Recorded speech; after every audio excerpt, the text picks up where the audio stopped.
আসসালামু আলাইকুম প্রিয় ভিউয়ার্স, আজকে আপনাদের জন্য নিয়ে এসেছি একটি দোয়া। বৃষ্টির সময় দোয়া কবুলের সুযোগ।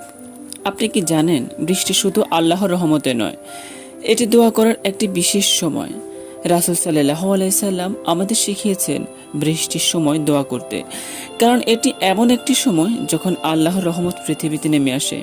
তাই বৃষ্টি শুরু হলে শুধু জানালার পাশে দাঁড়িয়ে দেখলেই হবে না, কয়েক মুহূর্ত আল্লাহর কাছে হাত তুলে নিজের মনের কথা বলুন।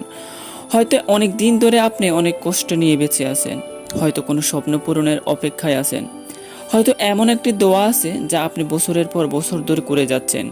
বৃষ্টির শেষ মুহূর্তে আল্লাহর কাছে আন্তরিকভাবে বলুন, কারণ তিনি সব শুনেন, সব জানেন।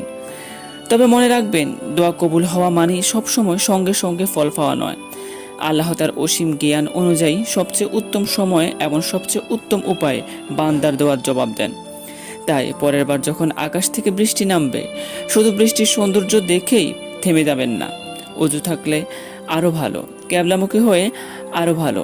বিনয়ের সঙ্গে আল্লাহর কাছে ক্ষমা চান, নিজের প্রয়োজনগুলো তুলে ধরুন, পরিবার, প্রয়োজন এবং পুরো উম্মাহর জন্য দোয়া করুন।